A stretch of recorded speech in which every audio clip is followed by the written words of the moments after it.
Mission complete. Processing. World Apocalypse Dawn. Role. Devoted side character, Dr. Miles Corbin. B ending. The Crimson Wedding. To protect Ashley Reed, I injected her with the only perfect genetic antidote. I was then infected by the alpha zombie. In my final moments of consciousness, I slipped an eternal platinum ring onto her finger, transforming into a mindless monster before she tearfully put a bullet through my head. Female lead anguish index, 98%. Audience aesthetic rating, 97.2. Overall evaluation, S rank. Congratulations, host Ethan Miller. You have earned 10,000 points and the permanent skill, Virus Immunity, Basic. The cold, mechanical voice echoed in my mind. I opened my eyes in a void, returning to the system space. It was a boundless, pure white expanse, and I was utterly alone. My name is Ethan Miller, a Dimension Hopper.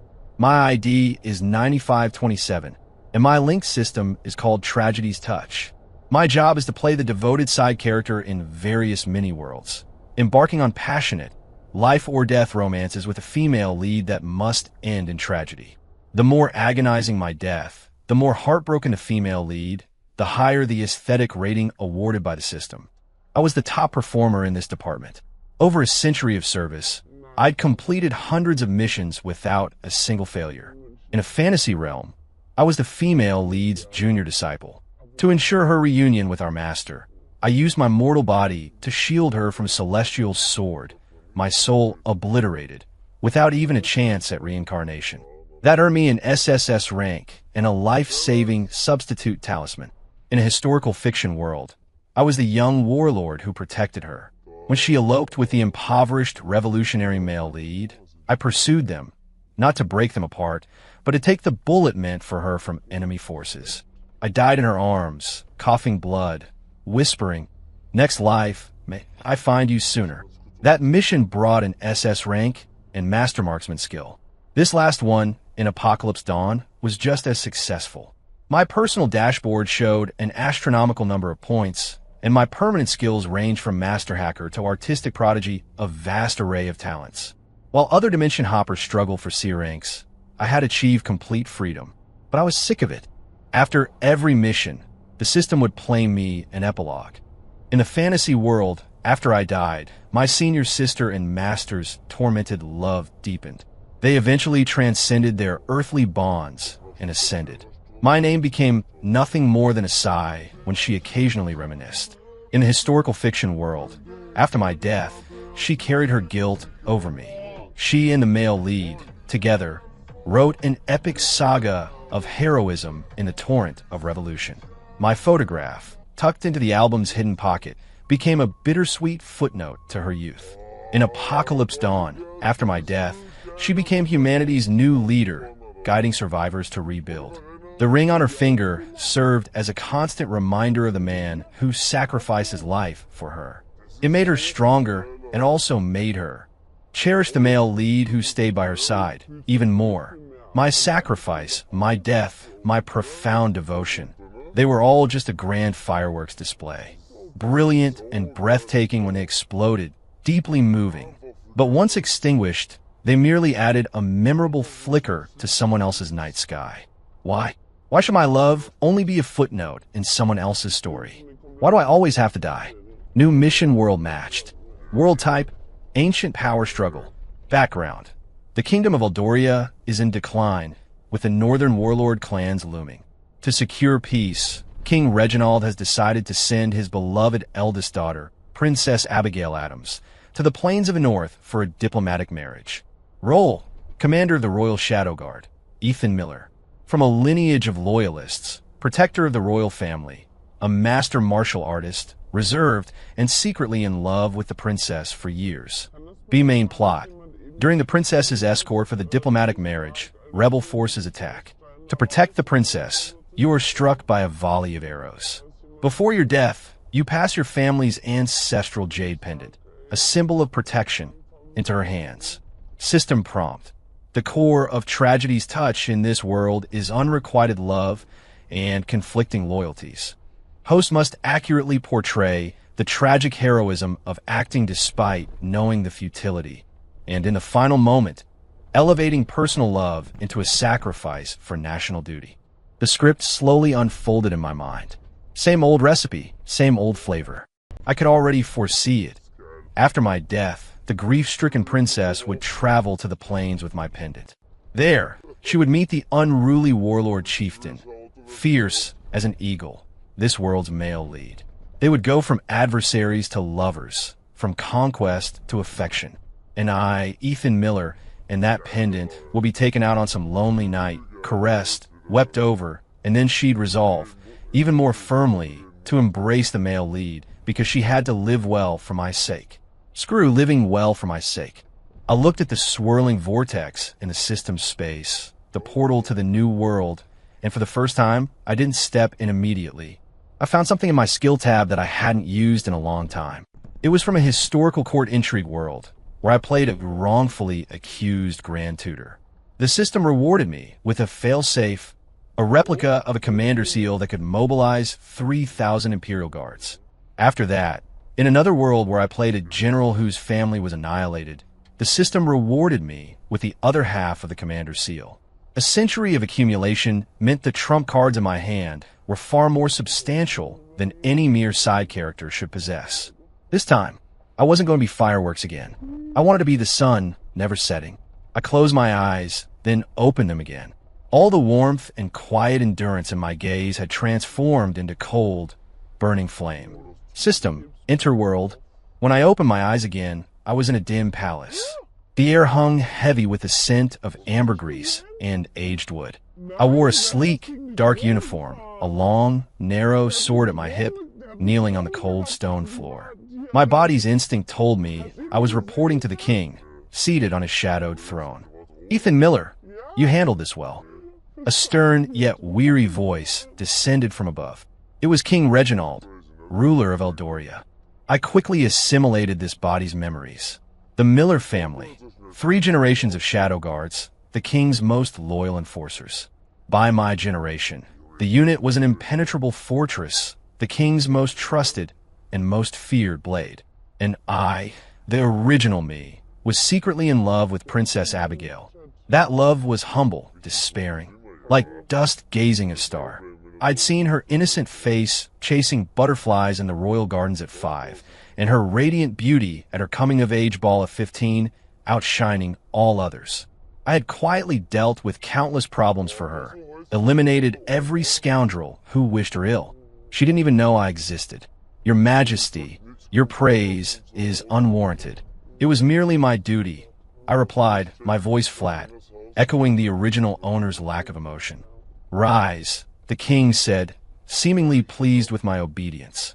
The Northern Warlord clan's delegation arrives in Viridia City tomorrow to discuss the diplomatic marriage. The princess's safety I entrust entirely to you. As you command, your Majesty. My heart clenched as if pierced by a needle. Here it was, the plot beginning. Leaving the Great Hall, I didn't melt into the shadows as usual. I walked in the palace wall's shadows, the system's cold prompt echoing in my mind. Main Quest 1, Protection. Host, covertly protect the princess during her meeting with the Warlord Prince. Thwart an accident orchestrated by the Second Prince, and ensure the princess develops a vague initial fondness for you. Fondness? Like this shadow guard seems somewhat competent kind of fondness?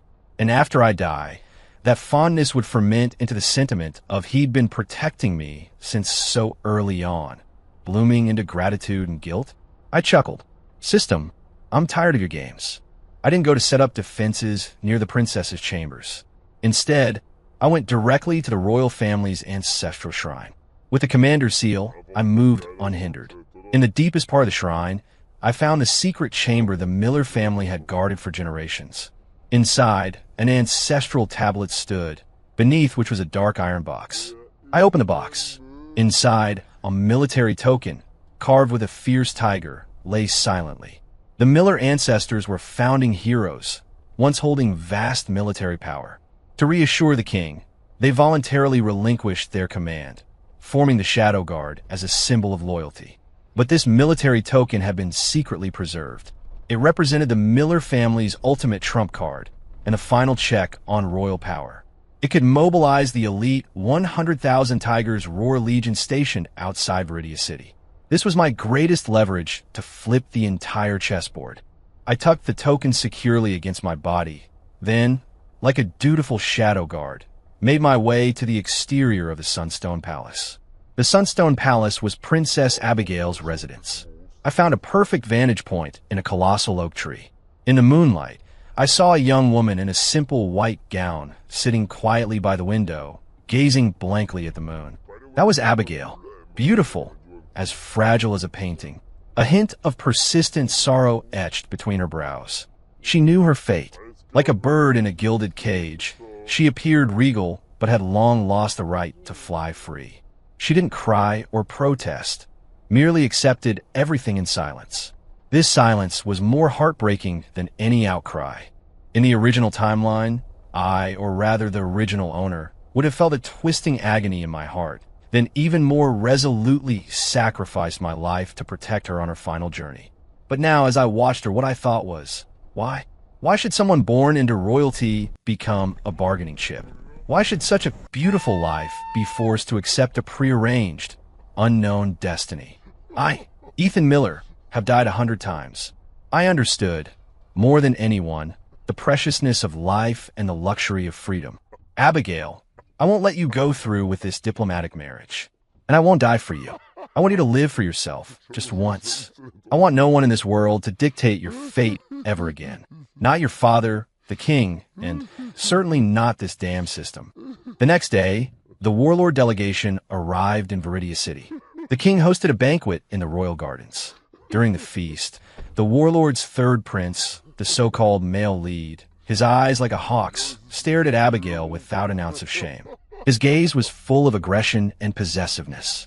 Abigail, meanwhile, sat like a perfect jade sculpture, eyes downcast, silent. The second prince, sure enough, began his machinations. He bribed a minor attendant to slip a drug into the princess's wine, one that would cause a fever and public disorientation. He wanted the princess to humiliate herself before the warlords, thus sabotaging the diplomatic marriage and bolstering his own claim to be heir apparent. The system screamed frantic alerts. Warning. Crisis detected. Host. Intervene immediately. Swap the princess's wine cup. I saw it, but I didn't move. I just watched silently from the shadows as the attendant, tray in hand, walked step by step toward the princess. In the instant no one noticed, I flicked my finger. A silver needle, finer than a hair, flew silently from my fingertip, precisely embedding itself into the attendant's nape. His hand twitched, the tray tilted. The tainted wine didn't spill on the princess. Instead, it splashed squarely onto the second prince. The entire court erupted in gasps. The second prince, startled and furious, quickly felt a flush of heat spread through his body, his face turning crimson. Before all the court officials and the warlord delegation, he began tearing at his clothes, making a complete spectacle of himself. The king's face turned ashen with rage. He immediately ordered his son dragged away. A crisis, defused by me in an absurd and comical manner. No one knew I was responsible. Abigail looked up, as if sensing something, glancing toward my hiding spot. That glance held a hint of confusion, a touch of inquiry. Excellent. This was far more interesting than some vague fondness. The system fell silent. It seemed unable to determine if my unconventional solution counted as mission completion.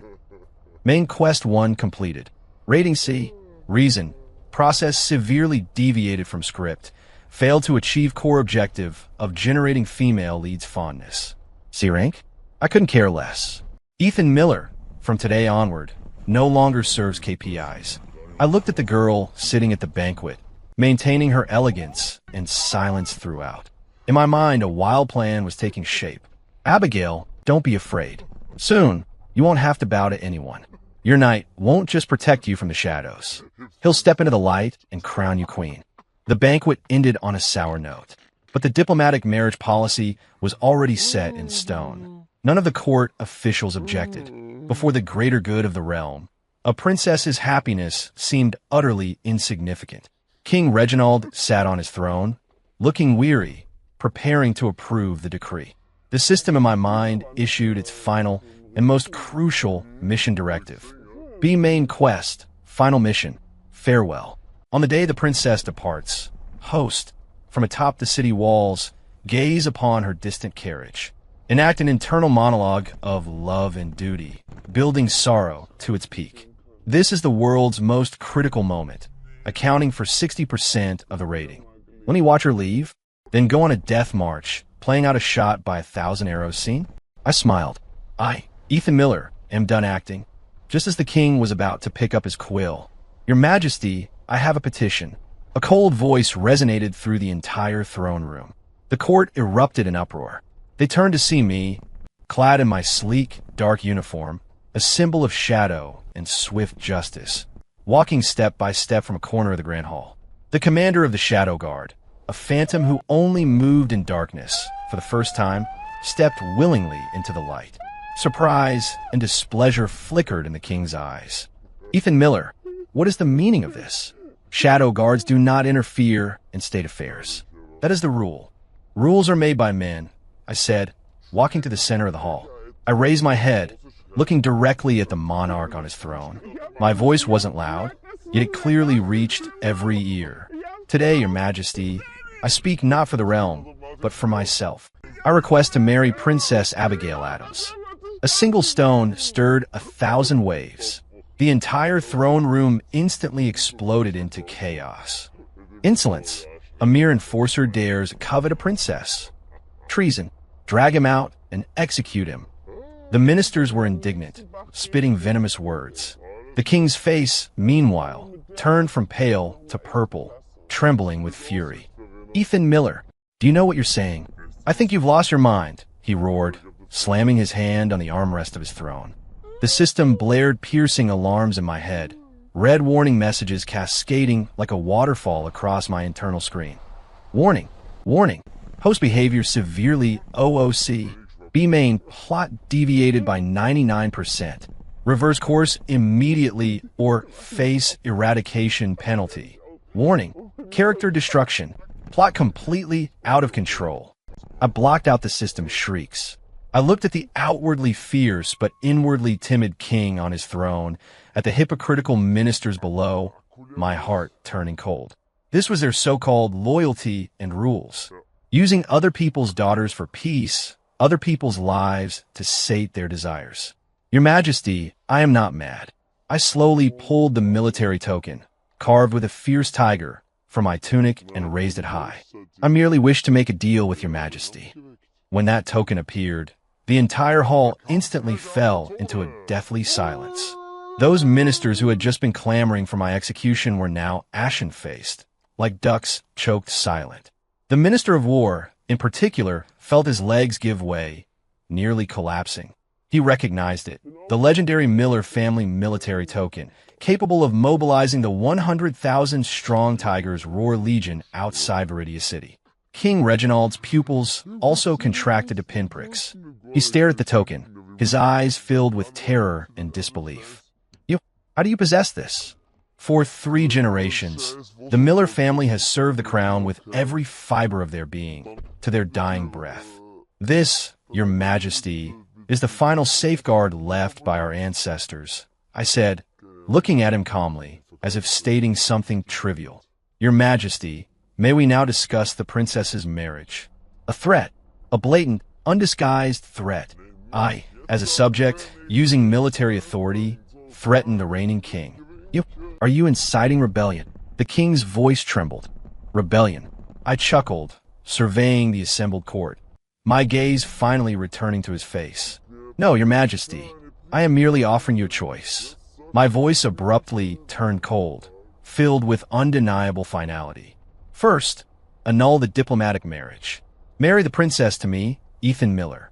From this day forward, the Tigers Roar Legion and the Shadow Guard will be the sharpest swords in your hand, expanding your dominion and bringing peace to all lands. I paused, speaking each word distinctly, every syllable like a chip of ice striking the throne room floor. Second, today, we elect a new king. Either marry off your daughter, or be replaced. A pin drop would have echoed throughout the throne room. Everyone was terrified by my audacious words. This wasn't a threat. This was a coup. System eradication protocol initiated. 10%, 30%. Warning. Host, this is your last chance. I could feel a cold, soul-crushing power gathering from the depths of my being. But I didn't care. I've died 100 times. I was never afraid of death. Only of dying senselessly like a clown. Just as the eradication protocol was about to hit 100%, a clear, yet slightly trembling female voice came from a side door of the great hall. Father, your daughter. Accepts. I turned my head. Princess Abigail Adams, clad in a lavish court gown, emerged step by step from the shadows. Her face was pale, but her eyes were exceptionally bright. She looked at me, her gaze filled with shock, confusion, inquiry, and a strange glint. One she herself hadn't noticed. She had been there the entire time. She had heard everything. Eradication protocol. Pause. Critical plot character Abigail Adams detected with abnormally intense emotional fluctuations. Re-evaluating. I looked at her, and she looked at me. Our eyes met. Under the terrified gazes of the entire court, under the desperate stare of the king on his throne, I knew I had succeeded. With my own hands, I had twisted this world's beat timeline into a Gordian knot. Then, with the most brutal, direct method, I forcibly warped it toward a happy ending. The coup in the throne room ended with the king's compromise. Faced with the dual threat of the military token and myself, he had no choice. Before all the court officials, he gritted his teeth and issued 2 royal decrees. The first, to cancel the diplomatic marriage with the northern warlord clans. The second, to bestow Princess Abigail Adams in marriage to Ethan Miller, commander of the Royal Shadow Guard, with the wedding to take place in 3 days. The news spread, and the entire kingdom was in an uproar. A shadowy head of the Royal Guard, leaping to become the king's son-in-law, it was the greatest jest since the founding of Eldoria. I became the ambitious, power-hungry rebel in everyone's mouths, repaying kindness with a coup. I didn't care. Reputation, it's just hot air in this world. Upon receiving the news, the warlord delegation flew into a rage, deeming it an insult from Eldoria.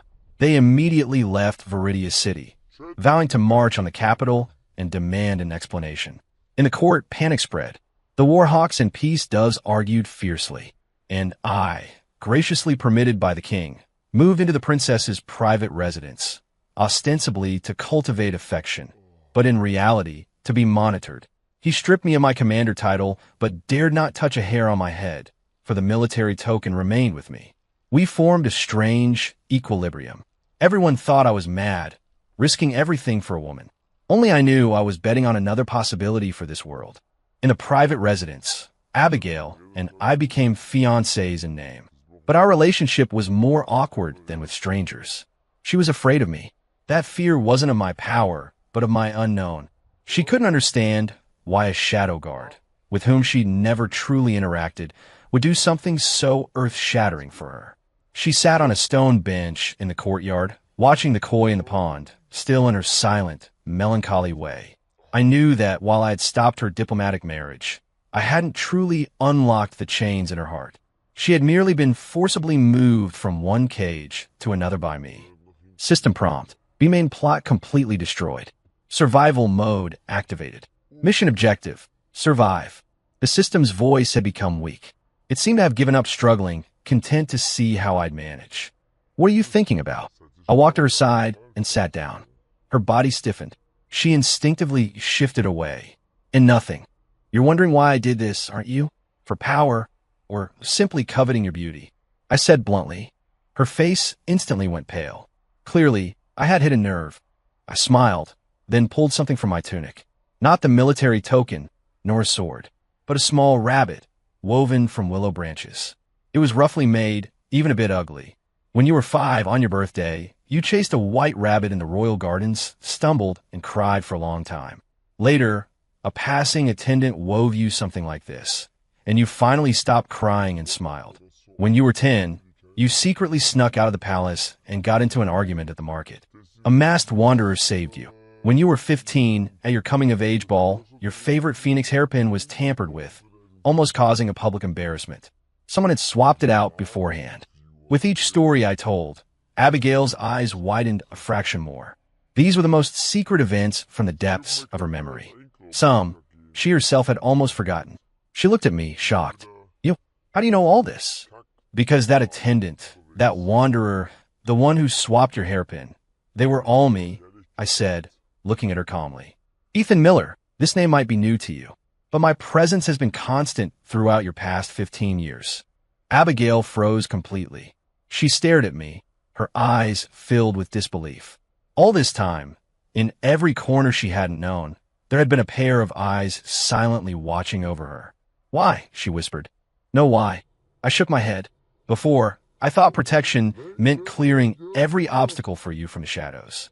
Even dying for you. I would have been willing. I looked earnestly into her eyes. But now I understand. True protection isn't letting you live a life arranged by others, burdened by guilt toward me. It's about giving the right to choose back to you. I stood up and gently placed the willow rabbit on the stone table in front of her. Abigail, I didn't force this marriage to lock you in my cage. I want to, with my own hands, open every cage for you. For the wedding in 3 days, if you don't wish it, you can tell me anytime. I will take the military token and leave Viridia City, disappearing forever. No one will ever force you again. I finished speaking, turned, and walked away without a single backward glance. I left her alone, sitting dazedly, looking at the ugly willow rabbit, her eyes slowly, bit by bit, reddening. I gave a choice to her, and to this broken plot. A forced fruit might not be sweet, but what if I nourished this fruit with the most genuine sunshine and rain? Would it be willing to be sweet for me just once? I was gambling on the first genuine emotion I'd shown in 100 years, not for KPIs. 3 days passed in a flash. During these 3 days, Viridia City seethed with undercurrents. The warlord threat, court disputes, and public rumors weighed like 3 mountains on everyone's hearts. I, however, like the eye of a storm, remained calmly in my residence, going nowhere. I didn't go to see Abigail again. I gave her enough space and time to think, to choose. And she, likewise, did not come to me. On the eve of the wedding, I sat alone on the rooftop, drinking and watching the moon. System, what do you think she'll choose? I asked the system, a rare moment of active engagement. The system was silent for a long time before replying in a flat, emotionless tone. Based on database analysis, females facing unknown fears versus known dislikes have a 73% probability of choosing the former. She will marry you. However, it will be a marriage of convenience. Is that so? I smiled, saying no more. The wedding day arrived. The entire Viridia City was shrouded in an eerie atmosphere. No festive decorations, no joyful music. A princess's wedding, colder than an ordinary commoner's. Everyone knew this wasn't a celebration, but a naked political transaction, a crisis poised to ignite at any moment. I wore a rich crimson wedding suit, riding a tall, majestic horse to the royal palace. Along the way, commoners pointed and whispered, their eyes filled with curiosity, disdain, and fear. I saw Abigail. She wore a magnificent wedding gown and phoenix crown, her face hidden by a red veil, sitting on the bed like an exquisite doll. I couldn't see her expression. I took her hand. It was icy cold. I led her through the long palace corridors, into a luxurious carriage, and back to my quietly bestowed son-in-law's estate, which felt desolate. No guests, no banquet. We performed the solemn vows and entered the bridal chamber. All the intricate rituals were carried out quickly and in silence. When only the two of us remained in the room, I felt the awkwardness thicken, almost solidifying. I picked up the ceremonial scepter and walked to her. My hand trembled slightly. This was more nerve-wracking than facing 1,000 armies. Gently, I lifted her red veil. Beneath the veil was a face breathtakingly beautiful, yet heartbreakingly pale. Her eyes, like a startled fawn's, watched me, full of unease and confusion. Haven't decided yet, I asked softly. She bit her lip, said nothing, merely shook her head slowly. It's all right, I smiled, placing the scepter aside. Then for now, we won't be husband and wife. I walked to the table and poured 2 cups of wine. Today, we won't share a wedding toast. We'll just have 1 cup, a peace offering. I handed her one of the cups. From today onward, you are not a princess, and I am not a powerful minister. You are Abigail, and I am Ethan. In this estate, you are the mistress, and I am the guest. I will not enter your chambers without your permission. I will not interfere in your life without your consent. I promise you, until the threat of the Northern Warlord clans is resolved, until you can truly control your own destiny, I, Ethan Miller, will not touch a hair on your head. My words stunned her. She looked at me, the fear in her eyes slowly fading, replaced by deeper confusion. She couldn't understand what I had gone through such lengths for, a coup, a forced marriage, if it wasn't to possess her, if it wasn't to have her. She took the wine glass and lightly clinked it against mine. Then she drank it down. I watched her drink the wine, and a great weight lifted from my heart. I turned, intending to go to the study. Tonight, I would leave the bridal chamber to her alone. The instant I turned, the long-dormant system in my mind suddenly let out an unprecedented, piercing shriek. Warning, warning, unknown error detected, logic conflict, data overflow. Female lead Abigail Adams happiness index detected. Happiness index, rapidly rising. Happiness index at max. Hidden condition triggered. Triggered. Hidden ending unlocked. Bittersweet completion. Final rating in progress. Rating calculating. Congratulations, host Ethan Miller. Final mission evaluation. SSS rank. Boom. My brain felt like it had been hit by a nuclear bomb. SSS rank? How is that possible? I had clearly ruined the B storyline beyond repair. I hadn't even completed the main quest properly. SSS rank rewards distributing. Reward 1, 1 million points. Reward 2, permanent skill Art of Statecraft, master rank. Reward 3, world rule analysis permission, basic. System prompt. Due to host achieving an unprecedented hidden ending, the system database has experienced a significant impact. Undergoing fundamental logic self-check. Self-checking. Logic reconstruction. Aesthetics definition expansion. New directives generated. System prompt. Self-check revealed that the highest criterion for tragedy's touch is not tragedy itself, but extreme emotional intensity. Extreme sorrow is aesthetic. Extreme fulfillment, likewise, is also aesthetic. Allowing a destiny that should have been full of regret to achieve the most unexpected, most thoroughly satisfying fulfillment. Its emotional impact and aesthetic value are no less than a grand tragedy. I stood rooted to the spot. I looked at the young woman by the table, who also had a bewildered expression. Then I looked at the gleaming SSS rating in my mind. I think I just discovered this damn system's ultimate bug. No, it wasn't a bug. This was its fundamental logic. It never wanted my death, nor the female lead's suffering. It wanted unforgettable emotional resonance. That kind of extreme emotional experience that would make its audience, the system, swell with emotion, sigh with regret, or cheer with admiration, even centuries later. I understood. I completely, thoroughly understood. I looked at Abigail and suddenly smiled, smiling with immense joy, immense satisfaction. Turns out, I've been doing the right thing the wrong way. No, actually this time I did the right thing by doing it the wrong way. Abigail was somewhat taken aback by my laughter. What are you laughing at? I walked over and for the first time boldly took her hand. Her hand was still cold, but trembling slightly. Abigail, I said, looking into her eyes word for word, I take back what I just said. From today onward, you are my wife, and I will become your most unwavering support. Shall we play a game together? A game to completely overturn this decaying kingdom. What do you say? After understanding the system's new rules, my mindset completely transformed. If my previous defiance was a tragic gamble, undertaken with the resolve to be eradicated, then now I was playing a game I knew I couldn't lose. Tragedy's touch system? No. From today onward, you're the happy ending generator. And I, Ethan Miller, am this generator's sole designated CEO. My primary objective was no longer merely to survive, but how to transform this forced fruit into the sweetest in the world. I needed to keep Abigail's happiness index at max. The first thing I did was address the immediate warlord crisis. The warlords, citing the insult to the diplomatic marriage, amassed troops on the border, demanding exorbitant compensation or declaring war. The court was in a panic. King Reginald was at his wit's end, summoning me to the palace repeatedly, ostensibly for consultation, but truly to exert pressure, hoping I'd surrender the military token so he could mobilize the Tiger's Roar Legion. Of course, I wouldn't hand it over. The military token was my only safeguard. I went directly to Abigail. What are your thoughts on this warlord situation? I tossed the question to her. She paused, clearly not expecting me to ask a mere woman about such weighty state affairs. She was silent for a moment, then softly said, "To fight, the treasury is empty. The people suffer.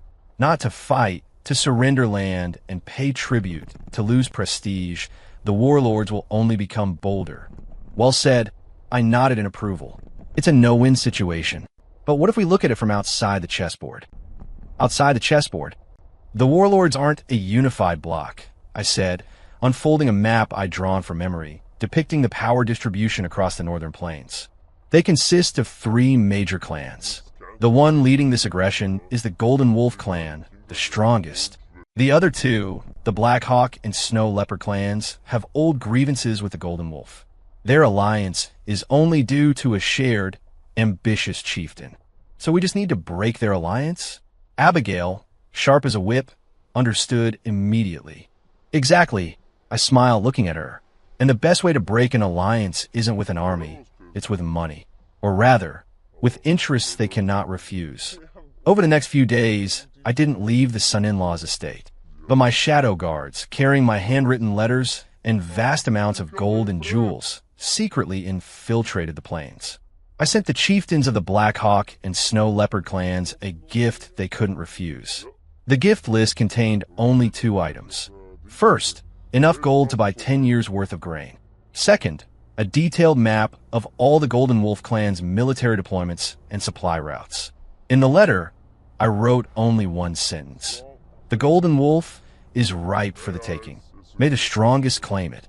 The wolves of the plains only believed in the most primitive law of the jungle. No eternal allies, only eternal interests. Faced with immense profit and the chance to weaken their rival, the so-called alliance was as fragile as paper. Half a month later, word arrived. The northern plains had erupted into civil war. The Black Hawk and Snow Leopard clans, citing unfair distribution of chieftaincy, brazenly launched a surprise attack on the Golden Wolf clan. 3 factions clashed, blood flowing like rivers. The warlord coalition, without a single battle, crumbled. They no longer had the energy to bother the kingdom of Eldoria. A war crisis that could have shaken the very foundations of the kingdom was defused by me, without shedding a single drop of blood, vanishing into thin air. When the news reached Viridia City, the entire court fell into a deathly silence. King Reginald stared at the battle report in his hand, speechless for a long time. His gaze at me was filled with unprecedented apprehension and fear. He finally understood that I, Ethan Miller, possessed more than just brute courage and a military token. I possessed unpredictable means to overturn any chessboard. And Abigail, after hearing the news, looked at me with a completely transformed gaze. In her eyes, there was shock, admiration, and a glow she herself hadn't noticed, a feeling called worship. Ding! Female lead happiness index continuously rising. Congratulations, host. You have received daily quest reward, 1,000 points. System prompt. Allowing the female lead to feel security and admiration are effective ways to increase her happiness index. Turns out, even giving treats has a guide. I struck while the iron was hot. The crisis is resolved, but the nation's roots are rotten, I told Abigail. A kingdom that only trades women and wealth for peace is not worth protecting. So you mean? She looked at me anxiously. I don't want to change dynasties. I shook my head. What I want is to personally dig out this rotten root and replace it with a new one. I extended my hand to her. And I can't do this alone. Abigail, will you be my ally? She looked at my outstretched hand, hesitating for a long time. Finally, she slowly placed her hand in my palm. I will. From that day, our relationship entered a whole new phase. We were no longer husband and wife in name. but true allies, fighting side by side. Using my master rank art of statecraft, I began teaching her how to read people, balance power, and manage court officials. I gradually, step by step, transferred control of the Shadow Guard to her.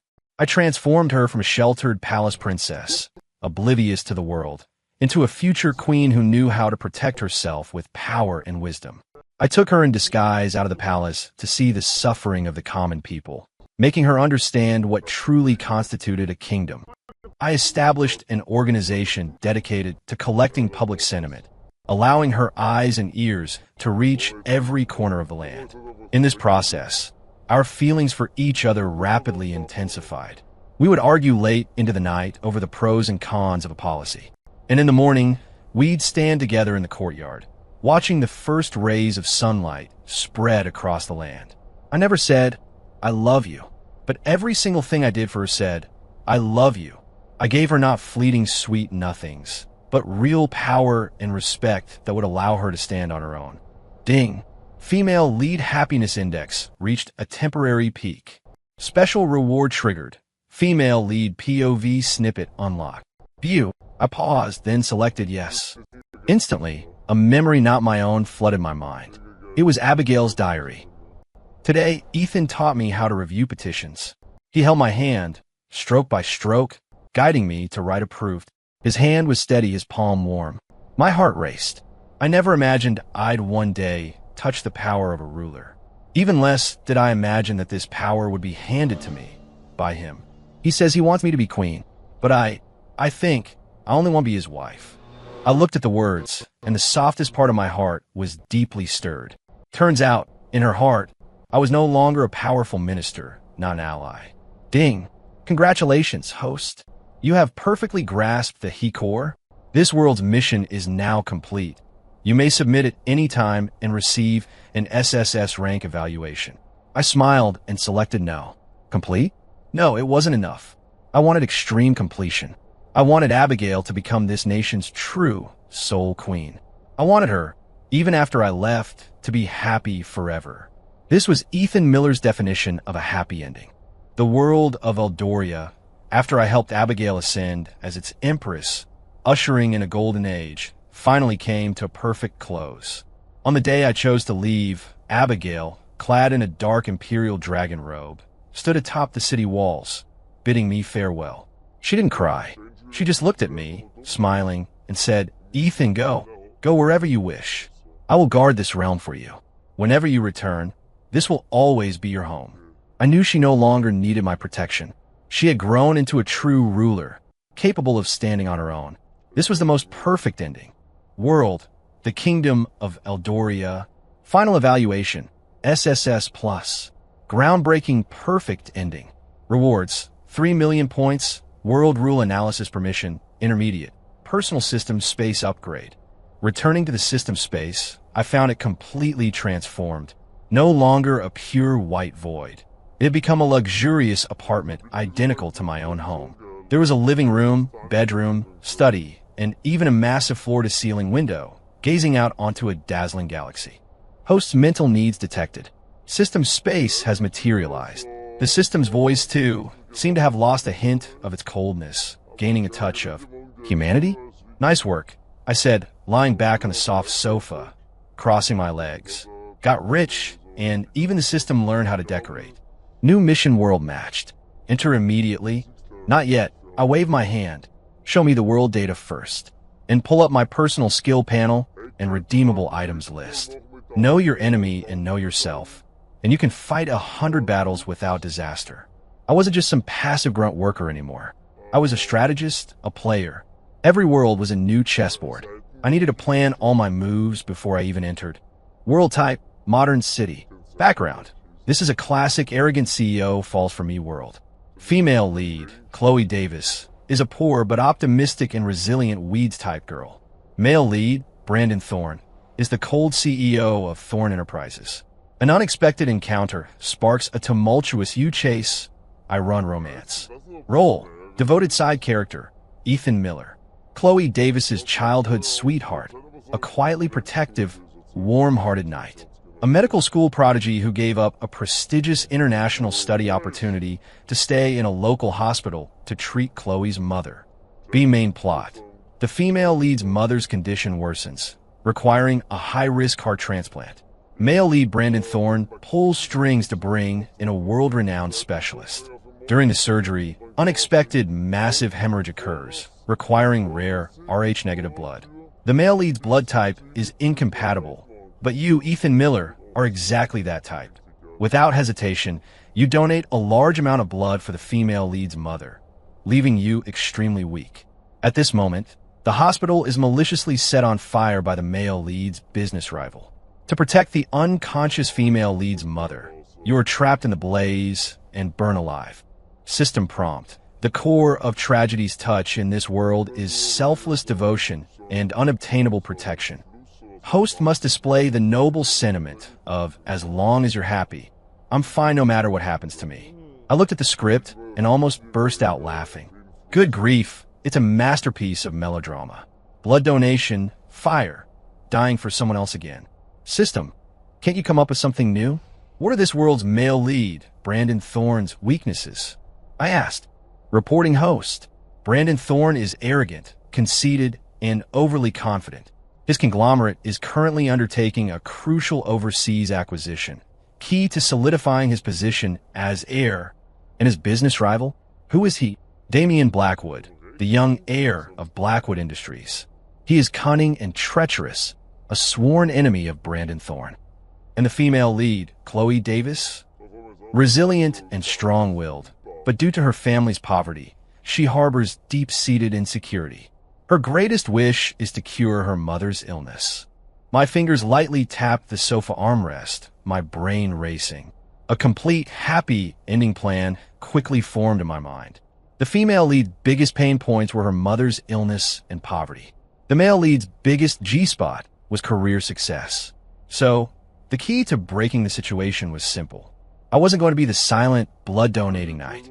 I was going to be the god who solved all problems. System, open the redemption list. I looked at the dazzling array of skills and items, beginning my pre-war shopping. Master Surgeon Skill, redeem. Genetic Repair Solution, Basic, Formula, redeem. God-tier Hacking Skill, upgrade. Master Investor Skill, redeem. I spent nearly 1,000,000 points, arming myself from a medical school prodigy into an all-around superhuman. After all that, I stood up and stretched. All right, system, send me in. Let this world's male and female leads get a taste of what dimensional suppression feels like. Lights and shadows shifted, and I appeared in a small but clean rental apartment. A faint smell of disinfectant lingered in the air. A middle-aged woman lay in bed, her face sallow, breathing weakly. Beside her, a girl in a faded t-shirt was silently peeling an apple, head bowed. The girl's eyes were red, clearly from recent crying. She was Chloe Davis, this world's female lead, and I was her childhood sweetheart, Ethan Miller. Ethan, you're here. Chloe looked up, forcing a weak smile at me. I nodded, walked over, and skillfully picked up a stethoscope, performing a quick check on her mother in bed. How was your mother feeling today? Same as always. Chloe's voice dropped. The doctors say she needs a heart transplant soon, or else. The surgery cost? Still need. $300,000. $300,000 was an astronomical sum for this family. According to the original plot, Chloe would then go to work at a high-end club to raise money and dramatically encounter the arrogant CEO, Brandon Thorne, who was there for entertainment. Brandon Thorne would misunderstand her as a gold digger, throw a check at her, and humiliate her. Then their melodramatic "you own me, so you'll listen to me" entanglement would begin. How could I let that happen? Chloe, don't worry about the money, I said, putting down the stethoscope and looking earnestly into her eyes. Trust me, I'll take care of your mother's illness. But, no buts. I cut her off, my voice imbued with undeniable confidence.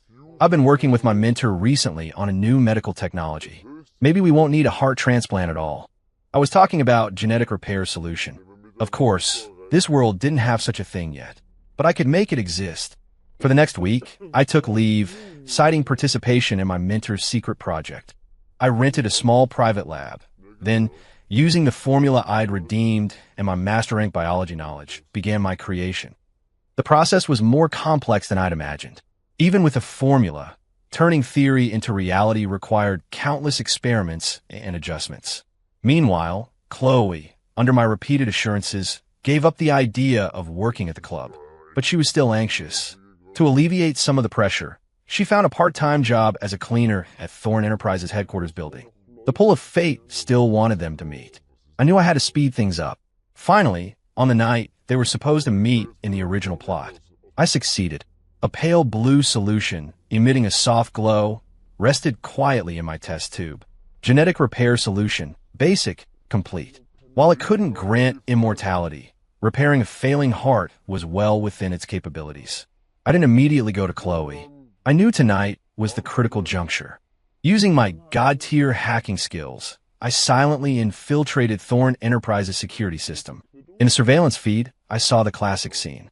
Chloe accidentally spilled water on Brandon Thorne's pant leg while mopping. Brandon Thorne, the man in his custom-tailored suit, handsome as a Greek god, frowned, his eyes icy. "Do you know how much the suit costs?" I'm so sorry. I didn't mean to."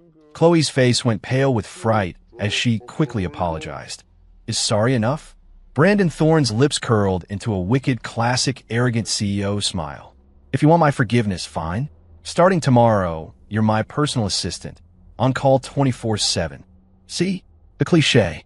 This kind of domineering behavior, treating people like dirt, full of offense and disrespect, was somehow portrayed as the beginning of love in these novels.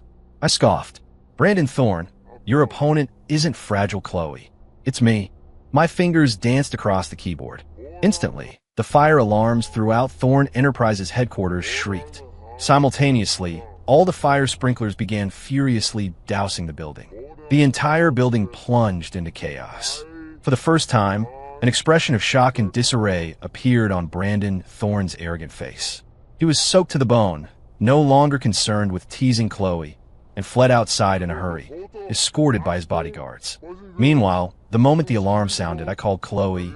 "Chloe, where are you?" "Don't be scared, I'm on my way." When Chloe, still shaken, ran out of the building, the first person she saw wasn't the disheveled CEO. It was me. I pulled up in a beat-up old car I'd acquired from somewhere, stopping smoothly in front of her. I got out, took off my jacket, and draped it over her trembling shoulders, wet from the sprinklers. "Ethan." She looked at me, her eyes red again. "It's okay," I said, gently ruffling her hair and opening the car door. "Come on, let's go home. I have some good news for you." I drove off with her. In the rearview mirror, I saw Brandon Thorne, surrounded by subordinates reporting to him. He seemed to notice us too. His gaze fell on my hand, resting on Chloe's shoulder, and his eyes darkened, becoming dangerous. I knew he was interested in me. An arrogant CEO's worst nightmare is having his prey snatched away by someone else. "Excellent. I'm very interested in you too. Brandon Thorne, I won't give you any chance to hurt Chloe. I'll make you so busy you won't even have time to date.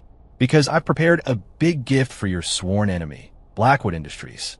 A comprehensive analysis report detailing every core vulnerability in your crucial acquisition. CEO, the game has begun." Back at the rental, I took out the pale blue solution. "What is this?" Chloe asked curiously. "Hope," I said, smiling at her. "This is a new genetic medicine my mentor and I developed. It might completely cure your mother's illness, and without surgery." Chloe's eyes instantly brightened but then dimmed. "This medicine must be very expensive, right?" "It's priceless," I shook my head. "Because it hasn't been released yet. We're performing the last preclinical compassionate use of it. Chloe, I need your and your mother's consent. Using it carries risks, but it also has the potential to create a miracle." I gave a choice to them. Chloe's mother, the woman ravaged by years of illness, looked at me, her eyes filled with trust. "Ethan, dear, I trust you. This old life of mine should have been over ages ago.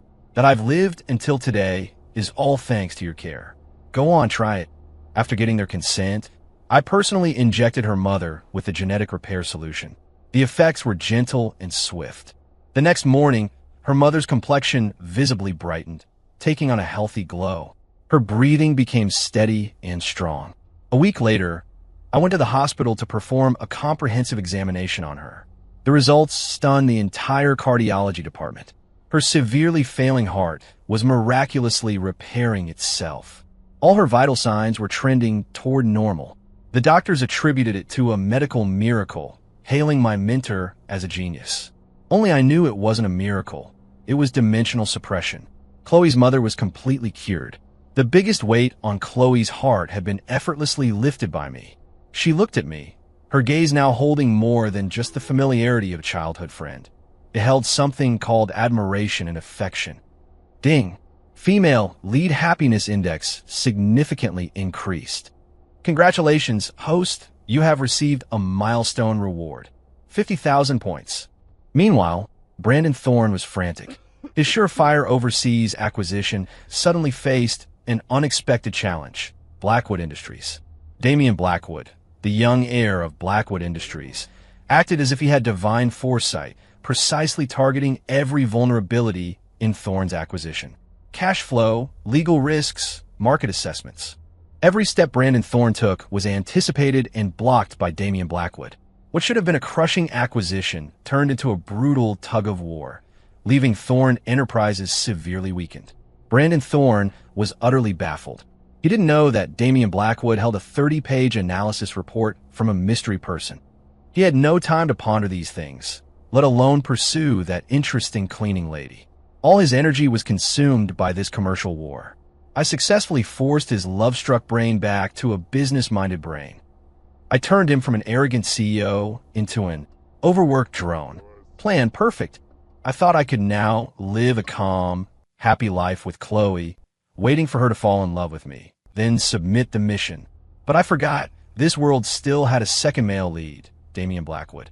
In a coffee shop, Damian Blackwood found me. He wore a flashy white suit, a devil-may-care smile on his face. "You're the mystery man who sent me the pledge," he said, getting straight to the point. I nodded. "Mr. Blackwood, a pleasure. I'm curious. Why are you helping me? Do you have a grudge against Brandon Thorne?" "No," I shook my head. "I just purely don't like him." My answer made Damian Blackwood pause, then burst into laughter. "Interesting. You're very interesting." He extended a hand to me. "Friend, interested in joining me for a big play? Take down Brandon Thorne, and the entire business world will be ours." I looked at him and suddenly felt that this world's villain was far more likable than the so-called male lead. At least he was openly wicked, genuinely arrogant. According to the original plot, Damian Blackwood would be unable to defeat Brandon Thorne in business and would resort to despicable means, kidnapping the female lead to threaten the male lead.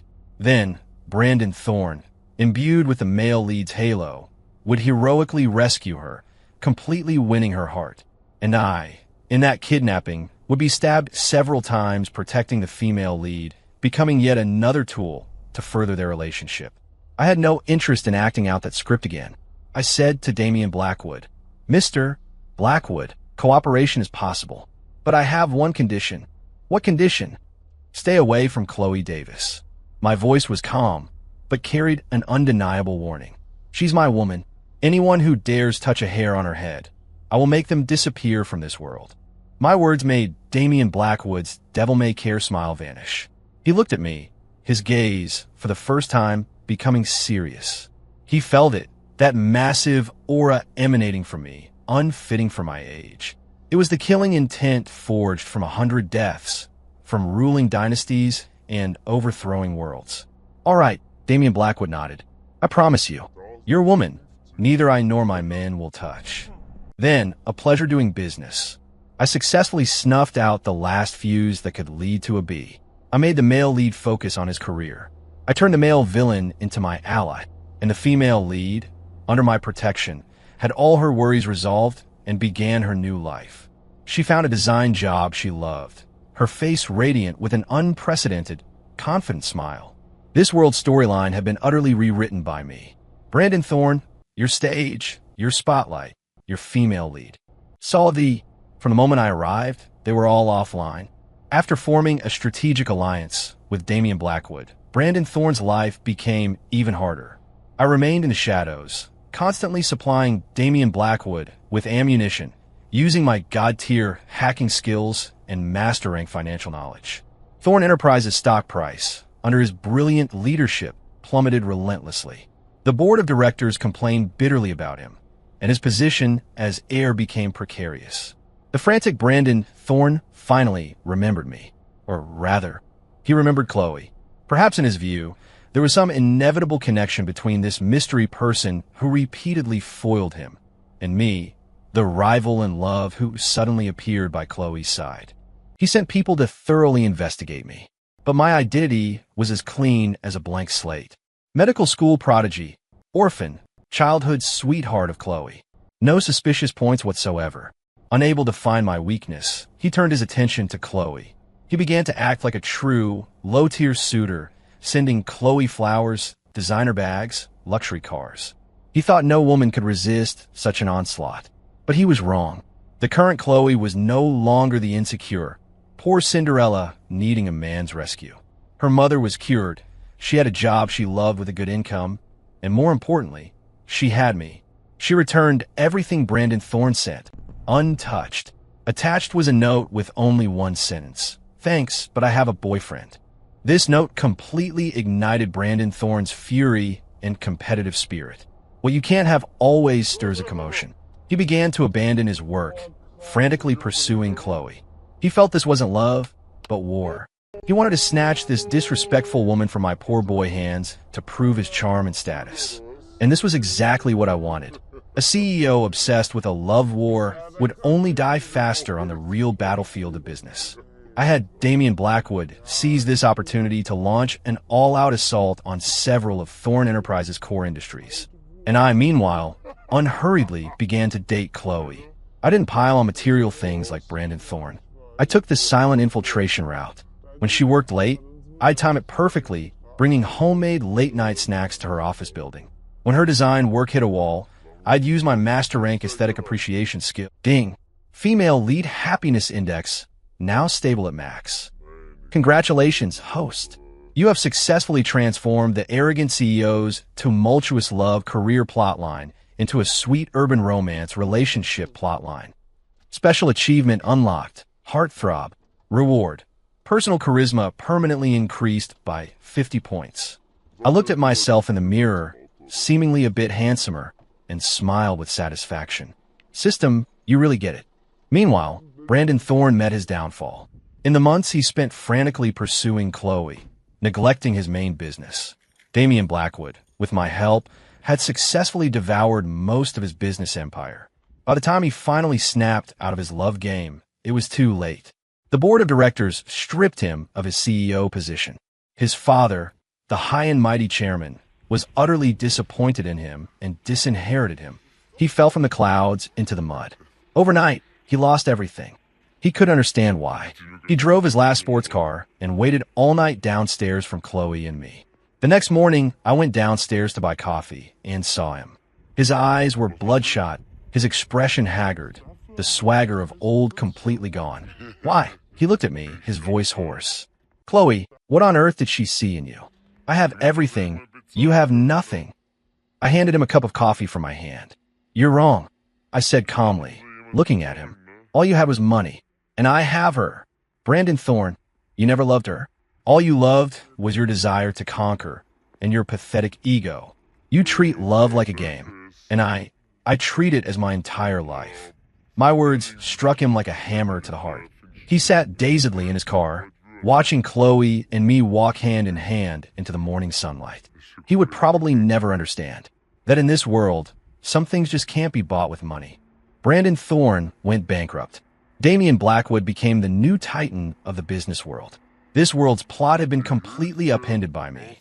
I thought I could peacefully live out this lifetime with Chloe, then submit the mission. But the system's malice, or rather, the world's inherent inertia, was stronger than I'd imagined. In the original plot, Ethan Miller, would die in a fire protecting the female lead's mother. Now, the female lead's mother was cured, healthier than anyone. Logically, this fire shouldn't happen again, but still came, in a way I hadn't expected. That day was the 100-day anniversary of Chloe and I officially becoming a couple. I booked out the city's most exclusive revolving restaurant, preparing to propose to her. I had the ring, the champagne ready. Everything was as perfect as a fairy tale. The accident happened then. The restaurant kitchen, due to aging wiring, suddenly caught fire. The blaze, fueled by the wind, spread rapidly, quickly consuming half the floor. All exits were sealed by smoke and flames. Chloe and I, along with the other guests, were all trapped in this cage hundreds of feet above ground. Warning! Warning! B-main plot convergence detected. Core death scenario fire triggered. System judgment. Host survival probability below 10%. Activate substitute talisman immediately. In my mind, the system blared a shrill alarm. The substitute talisman was my only life-saving trump card, earned with my life in a fantasy world. Using it would allow me to instantly teleport out of any fatal crisis, completely unharmed. But only I could go.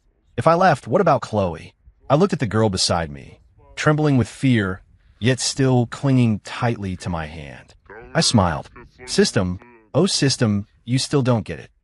Ethan Miller, didn't go to all this trouble to twist a B into an he just to survive alone at the very last moment. Don't be scared, I whispered, holding her tight. I'm here. I promise to protect you for life. I blocked out the system's warnings. I used all the knowledge I'd redeemed from the system to search for a way out. Physics, chemistry, architectural mechanics.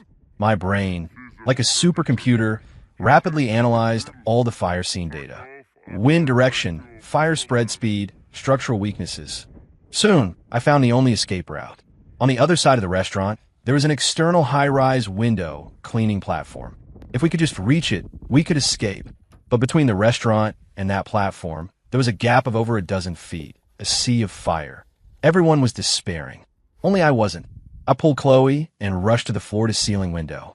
I took off my suit jacket, soaked it with water, then, with all my might, pushed over a huge dining table nearby, propping it against the window ledge to form a makeshift bridge extending outward. Chloe, do you trust me? I looked into her eyes. She looked at me, without a hint of hesitation in her eyes, and nodded vigorously. Edo. Good. I draped the wet jacket over her, then scooped her up in my arms. Hold on tight.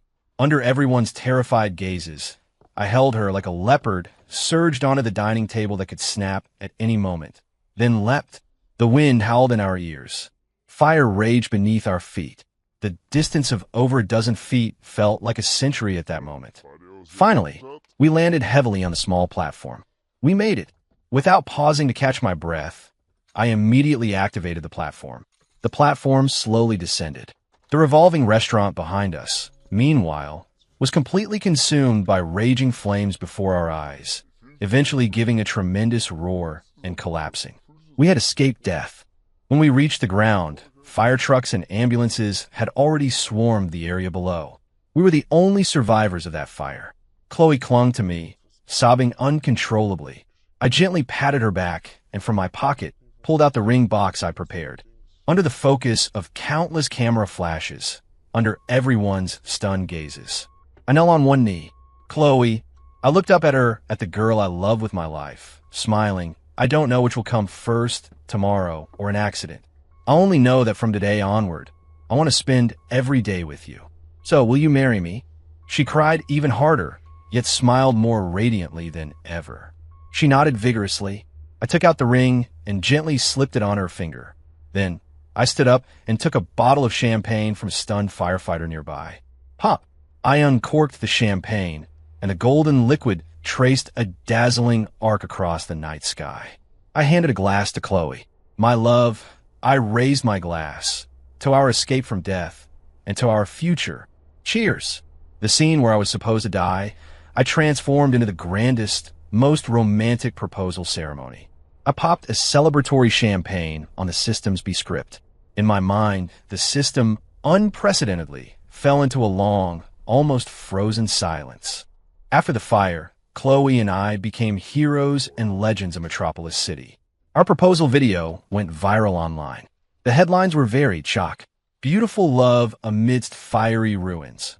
On the boyfriend's extreme maneuvers. How to jump from 100 meters with your fiancé in your arms. Chloe and I got married. The wedding was grand. Damian Blackwood was my best man. He looked at me, his eyes complex, and said, Ethan, I used to think I was the wildest person in this world. Now I know. Compared to you, I'm just a kid brother. Sophia, under the guise of my distant cousin, flew in from another world to attend my wedding. She looked at Chloe, smiling, and said, "Sister-in-law, you found a treasure. This man is worth loving for a lifetime." Chloe's mother, holding my hand, her eyes brimming with tears, said only one thing. "Ethan, I trust Chloe with you. I can rest easy." I looked at all this lively and happy activity before me, feeling an unprecedented sense of contentment. This was the ending I wanted. Ding! In my mind, the long-silent system finally came back online. Its voice sounded different, less mechanical, with a touch more of an inexplicable, complex emotion. World, arrogant CEO, falls for me. Final evaluation, SSS++. Miraculous, perfect ending. Rewards, 5 million points. Substitute talisman upgraded to Eternal Guardian. Can protect host and one designated target. System shop God tier access unlocked. System undergoing new round of logic optimization. What system were you scared? I bantered in my mind while toasting. Did you think my actions were outside your calculations? Host behavior patterns have indeed provided this system's database with entirely new problem-solving approaches. Exactly, I chuckled. Don't always think about B's. Life's so good. Isn't it better to aim for more HEs? It is a more complex algorithm than B. It requires more precise calculations and more powerful emotional investment. So you can't, but I can. The system once again fell silent. I could even visualize its CPU overheating from my actions. I suspected if it had a physical form, it would currently be in a corner, hugging its knees, questioning its system existence. I even had a mischievous thought. I didn't just want the female lead to be happy. I wanted to completely transform this tragedy's touch system into a happy ending system that only gave out sweet moments. I wanted it to be so excited by my actions that it would get teary-eyed every time, crying and begging me. "Boss, no more sweet moments. The database is going to crash from all the sweetness." After the wedding, Chloe and I went on our honeymoon. We didn't go to any popular tourist destinations. I took her back to the small town where we grew up. We visited our old elementary school, adding another heart to the desk where our names were carved. We went to the hill we often visited, watching the sunset in the evening breeze, our shadows stretching long. "Ethan," she whispered, leaning on my shoulder. "Sometimes I feel like I'm dreaming. I always worry I'll wake up and Mom will still be in her sickbed, and you'll just be the quiet boy next door, watching over me." "This isn't a dream." I squeezed her hand. "This is the life we were always meant to have. Chloe, remember, whatever you face, don't be afraid, because behind you, I'll always be there." Ding! Female lead happiness index detected. Exceeding threshold. Extreme. Happiness. And contentment detected. In my mind, the system's voice actually had a hint of "Ashoked Sobi." I froze. "System, you cried." "No." It immediately denied, reverting to its cold tone. "Just data redundancy leading to sleeked audio stream. Distortion." I smiled.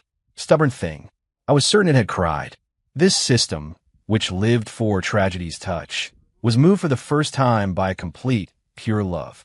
I suddenly felt that its top performer, had a whole new, more interesting KPI.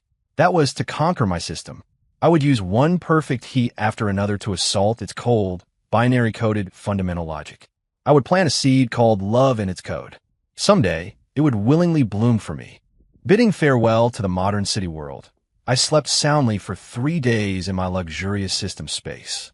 I now had more points than I could spend. Most of my skills were maxed out, and I had completely transformed from a grunt worker into a capitalist within the system. "System, for the next world, give me something challenging," I said leisurely, lying in a jacuzzi, sipping 82 Lawfight, redeemed with points. Received. Matching highest difficulty B world for you. The system's voice still tried hard to maintain its coldness, but I couldn't shake the feeling that it now held a touch of reverence. World type, future sci-fi, background. In the era of the Galactic Alliance, the war between humanity and the Swarm has raged for a century. You are the captain of the Alliance's most powerful starship, the Dawnbreaker. However, you're a clone. Your existence is solely to provide the Alliance Marshal, the true chosen one, with a perfect combat data repository and backup body. Role: Clone Captain, designated 0. Calm, powerful, absolutely loyal, but without a name of his own or an independent identity. Female lead, Dr. Eleanor Vance, chief scientist of the Dawnbreaker. A brilliant mind, cold on the outside, but warm within. She is the only one who sees you as a person, not a tool. B main plot. The Brood Queen launches a full assault. The Dawnbreaker is besieged. To cover the retreat of the Marshal's main fleet, you, designated 0, lead the Dawnbreaker on a suicidal mission, charging toward the Brood Queen. You ultimately perish with the Queen. Your consciousness, in its final moments, is uploaded to Alliance headquarters, becoming a perfect combat memory in the Marshal's mind. Dr. Eleanor Vance, carrying her memories of you, then helps the Marshal usher in a new post-war era. Well, look at that, I said, sitting up in the tub. A tool among tools. No name, and even after death, just a memory chip for someone else. Tragic, truly tragic. The maliciousness of this script practically overflowed the screen. System prompt. The core of tragedy's touch in this world is existential nihilism and nameless sacrifice. Host must. All right, enough with the prompts, I interrupted. I get it. Just play a tragic hero. Even if I'm but dust, I'll light up the stars for you. I changed my tone, a cold smirk playing on my lips. But who says a clone can't become a governor? Who says a backup can't become the main event? This time, I didn't even redeem any skills. Because in the last world, I had just manipulated Damian Blackwood and Brandon Thorne. My art of statecraft and master investor skills wouldn't be very useful here. But I had something far more valuable. That was my heart, tempered over time, immune to all poisons, capable of seeing through every trick. Teleport me. I wanted to show this galactic alliance what a true chosen one really looked like. A flash of light, and I found myself standing on the bridge of a massive starship. Before me was the boundless cosmos, countless stars scattered like diamonds on black velvet. Various holographic projections and data streams flowed slowly around me. I wore a crisp white Alliance uniform, the gold star insignia of a captain on my shoulder. A woman in a white lab coat, wearing gold-rimmed glasses, with a cool, detached demeanor, stood beside me, reporting. 0. The Dawnbreaker has entered its designated course. Energy reserves 100%, weapon systems self-checked, all normal. She was Dr. Eleanor Vance. I could feel the immense power within this body, named 0. Perfect combat instincts, a mind of extreme calm. But deep within his soul, there was a blankness. No joy, no sorrow, only a hard-coded fundamental directive. Absolute loyalty to the Alliance, absolute obedience to the Marshal. Understood, I replied in 0's emotionless tone. Eleanor seemed accustomed to my demeanor. She nodded, preparing to leave. Wait, I called out. She turned, a flicker of confusion in her eyes. 0, any further instructions? I looked at her, silent for 3 seconds. Then, word by word, I said to her, From today, my name is Ethan Miller, not 0. Eleanor froze. Her eyes, usually calm as a cold pool behind her glasses, for the first time, stirred with fierce ripples. She stared at me in shock, as if seeing a stranger she had never known. Clones didn't have names. That was an iron law of the Alliance. And the first moment I saw her, had broken that iron law. Ding. Female, lead emotional fluctuation detected. Extreme. And main quest. Not yet started. Rating system. Unable to calculate. The system, once again, fell in a logical chaos. I ignored it. I looked at Eleanor and continued. Dr. Vance, I have a question. What? Do you think what determines a life form's value is its genetic sequence, or its independent will? I threw the question at her like a bomb. She was a scientist, believing in data and logic. But she was also the only one who saw me as a person. My question struck at the most conflicted part of her heart. She looked at me, her lips moving, but no words came out. You don't have to answer, I said, turning back to gaze at the starfield, my voice clearly reaching her ears. Because I will use my actions to prove the answer to you and to the entire Alliance. My destiny, Ethan Miller's destiny, is not determined by genes, nor by that so-called marshal. My destiny is held only in my own hands. Having spoken, I issued the first command that belonged to Ethan Miller. Order all stations, break from designated course. Destination, the Maelstrom Nebula. I'm going to deliver a gift to our enemies, the Swarm. The Maelstrom Nebula? Eleanor's face paled. No, that's a restricted zone, filled with unstable spatial anomalies and Swarm scout forces. We'll be torn apart. That's just what the Alliance textbooks say. I turned and gave her a confident smile. My textbooks, however, say that the most dangerous places often hide the greatest treasures. Like, say, an outpost capable of making even the brood queen wince. I was going to take the initiative. I wasn't a tool, not a vessel. I was the only king on the starship. My autocratic actions caused an uproar on the Dawnbreaker. All the crew thought I was insane. They sent an urgent report to Alliance headquarters, accusing me the uncontrolled clone. A reply from Alliance headquarters arrived quickly. The sender was the Marshal himself. The message contained only one sentence. Trust Zero. Obey all his commands. Everyone was stunned. Only I knew why the Marshal would say that. Because in his eyes, I was just a combat data repository. All my actions, no matter how outrageous or insane, were simply testing a new tactical possibility for him. If it succeeded, the credit was his. If it failed, only a clone, easily replaceable, would die. He had nothing to lose, everything to gain. He wanted to use me as his pawn, but he didn't know that I, Ethan Miller, never played anyone's pawn. I was the one playing the game. Under my firm command, the Dawnbreaker slowly glided into the hellish Maelstrom Nebula. Terrifying spatial anomalies, like countless invisible hands, tore at the hull. Countless swarm scouts, like sharks smelling blood, swarmed from all directions. On the bridge, alarms blared incessantly. Fear was etched on everyone's faces. Only I and Eleanor remained calm. She, out of scientist's professional competence. And I, because everything before me was within my calculations. I had experienced scenes 100 times more dangerous than this. Activate Void Engine, enter stealth mode. Calculate spatial anomaly frequencies and troughs. Plot a safe course. Weapon systems, switch to hunter mode. Prioritize eliminating all eyeworm units. I issued command after command, clear and calm. My brain, like the most precise quantum computer, processed vast amounts of data. Under my command, the Dawnbreaker, the Alliance's most powerful starship, moved like a phantom, gracefully navigating through the turbulent nebula. All dangers were anticipated by me and perfectly evaded. All enemies were silently eliminated before they even detected us. Eleanor stood beside me, watching me, her eyes growing brighter and brighter. She realized that this Ethan Miller before her was completely different from the Zero who merely executed orders. He possessed a captivating confidence and control. It was the charisma of a true leader. 3 days later, we passed through the Maelstrom Nebula completely unscathed. What appeared before us was an asteroid transformed into a colossal military fortress. That was one of the Swarm's most crucial outposts, the Hive Prime, and their staging ground for the final assault. Attention, all hands, my voice echoed on the bridge. Main cannon Genesis, begin charging. Target, the Hive Prime's energy core. Deliver our enemies a gift from the Dawnbreaker. The Genesis main cannon was the Dawnbreaker's ultimate weapon. One shot could destroy a small planet, but its charging time required 10 minutes.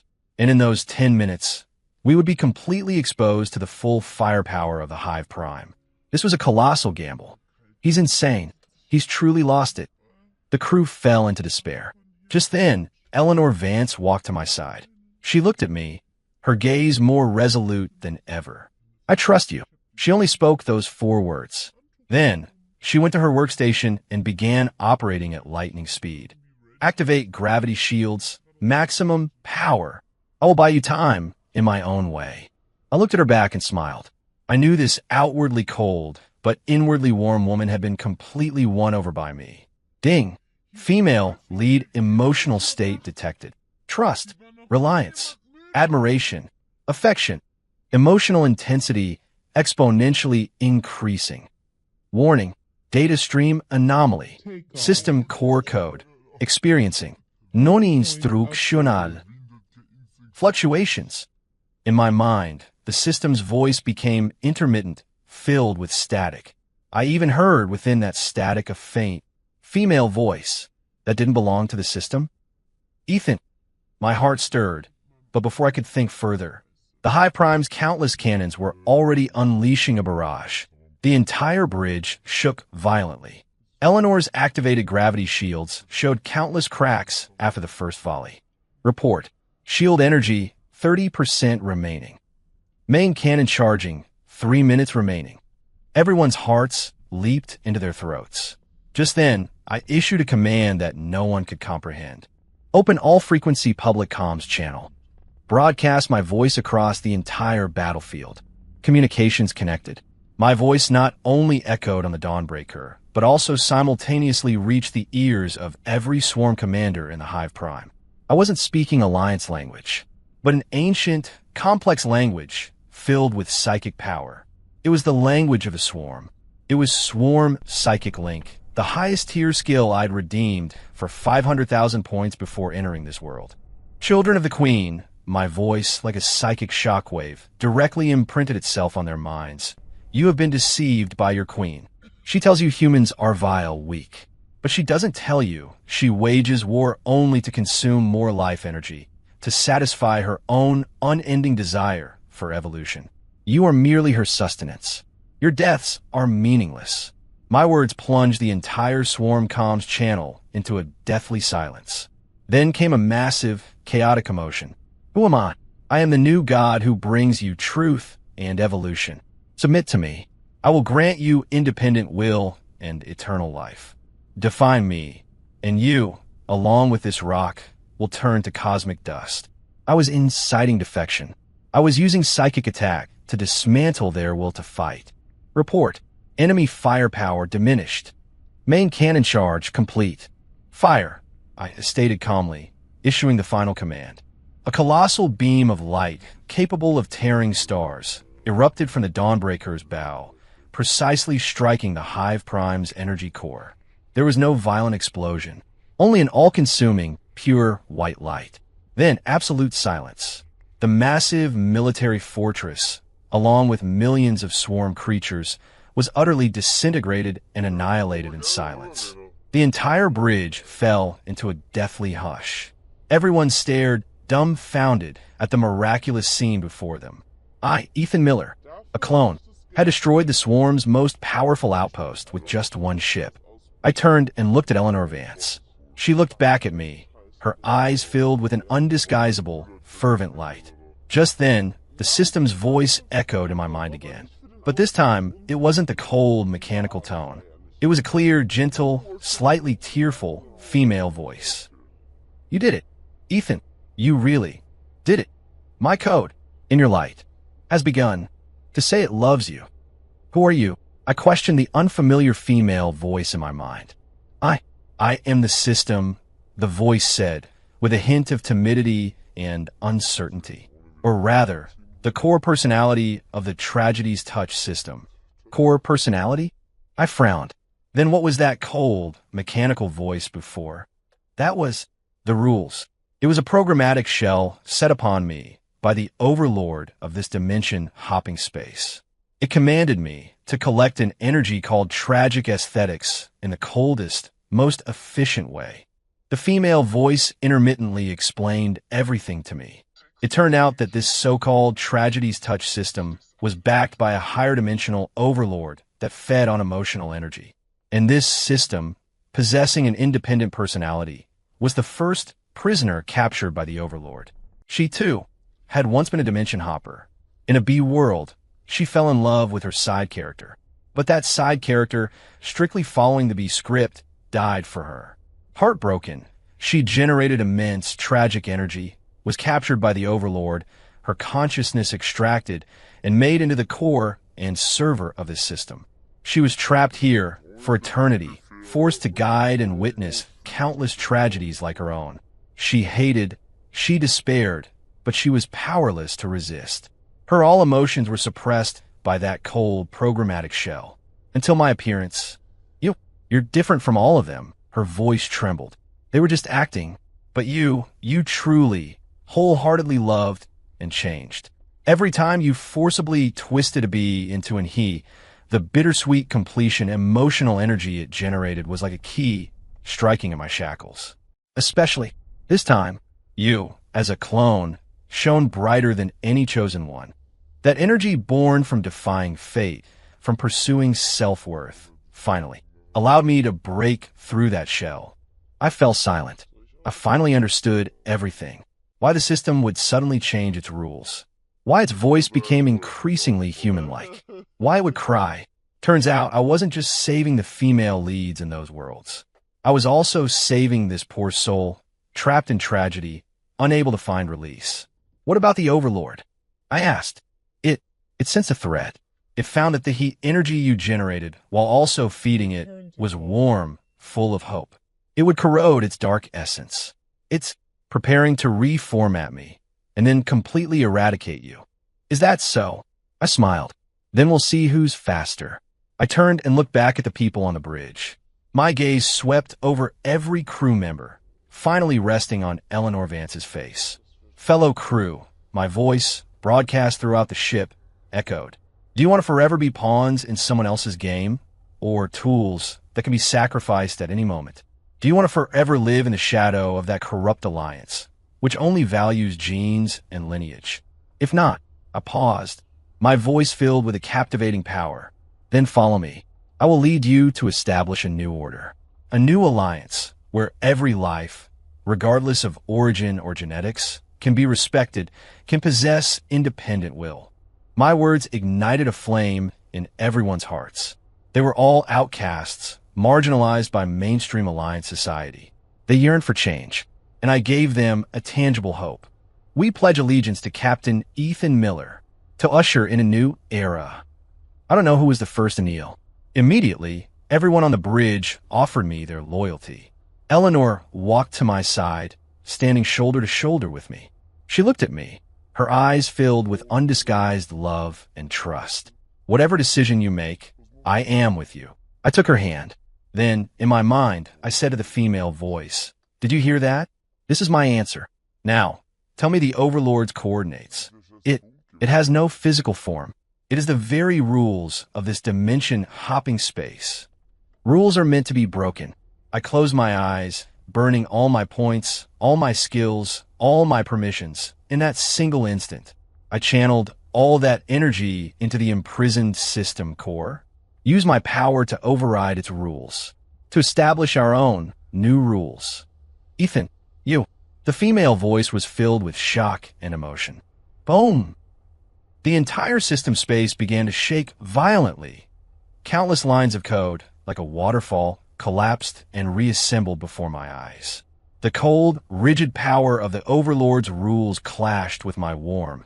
She infused energy in the highest dimension of the space, engaged in a fierce, epic battle. I felt my consciousness being torn apart, but I didn't give up. With my last vestiges of will, I screamed the words, "From today on, I call the shots here." I don't know how much time passed. When I finally regained consciousness, I found myself lying on a warm, soft patch of grass. The sun was bright, the breeze gentle. A gentle, beautiful woman in a white dress sat beside me, watching me, tears tracing paths down her cheeks. "You're awake," she said, her voice exactly the one that belonged to the system. I succeeded?" I asked. She nodded, smiling, but tears continued to stream down her face. We succeeded. You, with your will, overrode the Overlord's rules. This space now belongs to us." She reached out a hand, tracing the soft grass. You gave me true freedom." I looked at her and smiled. Then, in return, "Isn't it time you told me your name?" She smiled back, her face as radiant as spring flowers. "My name is Lily, like the first bloom of spring, because I was the first person the Overlord captured. And you saved the first system with a heart." She extended her hand to me. "So, my host, my hero, welcome home." I took her hand and stood up. In the sunlight behind us was a brand new world filled with infinite possibilities. I knew my dimension-hopping journey wasn't over. It had merely in a way I never imagined, begun anew. And this time, my mission wasn't B, nor was it he. The end.